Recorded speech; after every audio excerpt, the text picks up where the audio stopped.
Detective Superintendent Ken Finch is the head of the Firearms and Organised Crime Squad. He's on the line. G'day, Detective Superintendent. G'day, Ray. How you going? Good. I wanted to talk to you after that story written last year in the Daily Telegraph where you were quoted extensively. In light of the elderly man in the Blue Mountains, that no doubt you know overnight, has been robbed of 9 registered and secured guns. Yes, that's correct. Are we any further advanced in knowing whether organised crime does have access to these rather confidential list? Look, the Registry have done a number of checks, and that's been oversighted by the Professional Standards Command. They've conducted a full investigation in relation to those things that were raised last year. Bear in mind that story was raised, in my view, without any real foundation. I guess it was on anecdotal evidence, I suppose. Sure. But yeah, it's been checked. It's been checked to the satisfaction of the manager of the Firearms Registry, and certainly there is absolutely nothing to suggest there's been any compromise. Look, I'm in receipt of an email from one of your fellow officers. Yep. And you can tell me whether this is right or wrong. Right. Licensing police have been completing a statewide safety audit for the last 3 years. Is that correct? Yeah, it's not only licensing police, but yes, they have the statewide audit has been underway for some time. Okay. Well, he goes on to say, I have seen details of firearms owners being given to volunteers in policing, who then ring the owner to make an appointment for the police officer to conduct inspections. Inspections are dished out to general duties cars to complete, and the paperwork is regularly lost during shifts. That would point to it being a little haphazard at best. Well, certainly each local area command and the sergeants, supervisors, inspectors on the day would task not only their licensing police but the general duties. As far as anything being lost, I can't comment on that. I've never been notified of that. That would be of some concern if that was the case. But sure. Certainly I've never been notified of that type of thing happening. Well, I think what the point that's being made here, and I'm not in any way disagreeing with what you say, and that you're confident that it hasn't been breached, the Firearms Registry. Yes. But it appears to me on anecdotal evidence, a bit like the story, that many, because the original story I read, was that local area commanders were the ones that, had this information in their keeping. It now appears that it filters down to volunteers in policing. I'm not in any way suggesting that they're involved. And then other police officers as well. I'm not suggesting they're involved. But the point being, a lot more men and women have access to this particular firearms registry than I would have first thought available. Well, look, I take your point. But like any sort of confidential information, the police and police employees have to be trusted to a degree, certainly. Yeah, sure. Yep. So certainly, as I said, if the information has been lost, that would be of concern to the local area commander if that was the case, and that should not happen at all. Yes. You and I both know that if we're trying to keep a secret, the more people that know about it, the less hope we have of keeping the secret. Yeah. Look, that's true. If you and I are keeping a secret, we'll probably keep it.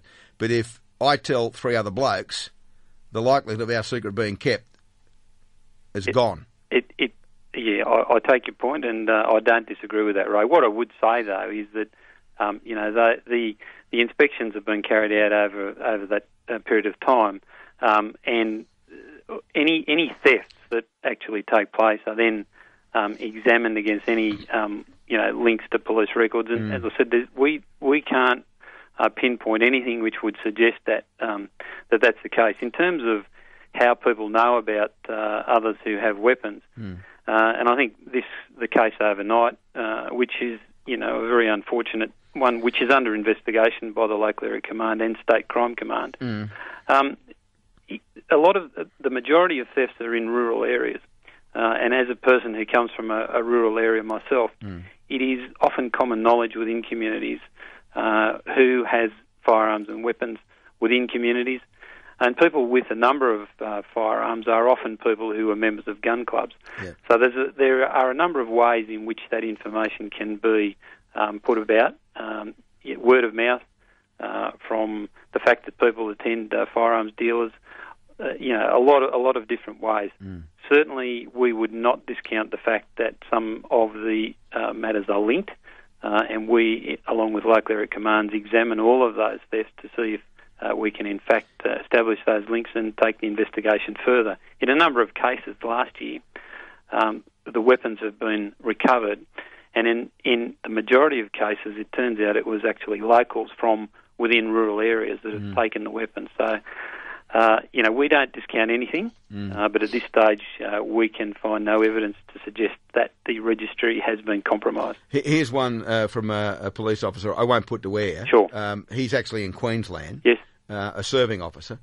He's saying to me on the open line now, criminals listen to our radio, our in-car radio, yes, when we're doing the checks, and they can hear if we're having any conversations about where we're going to do checks, etc.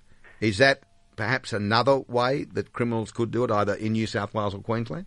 I can't comment on Queensland because I don't know the state of their radio network. New South Wales Police Force has an encrypted network, so we are confident that's not able to be listened into, if that's what he's referring to, rather than people, hearing radio broadcasts. He's talking about in-car broadcasts. In other words, conversations between him and the base yes, or other officers about where they're going and what they're doing. You're saying that because you don't know what they do in Queensland, it couldn't happen in New South Wales because of the encrypted nature of your radio. Yes, our radios are encrypted, and certainly, there are certain protocols that police adopt when they do call on and offer jobs, and it's certainly not always the case that people are going to broadcast the fact that they are doing firearms inspections. As I said, on a day-to-day basis, the police are tasked by their supervisors, the sergeants and the inspectors, and then, so those people in those positions know what the police are doing during the course of their shift. How are you going with this poor old fellow who was bashed overnight that we just spoke about, who's in the P&H hospital at the moment? Any leads early? Look, Ray, we're up there. We've got some detectives up there to assist the Blue Mountains LAC. A number of handguns and long arms have been taken, and we're on the way now to speak to the gentleman. He's in hospital, and it appears that he's waiting at this stage to see a cardiologist because apparently he suffered a heart attack during the attack. Oh, God. Dear, oh, dear. Indeed. So we'll be examining everything we can there and chasing it up. But at this stage, it appears at least that he's in a reasonable condition and able to speak to us. Okay, thanks for your time, Ken. Thank you very much. Detective Superintendent Ken Finch, head of the Firearms and Organised Crime Squad in New South Wales. News is coming through. Brett Peter Cowan has been committed to stand trial for the murder of Daniel Morecambe. That news coming out of Brisbane.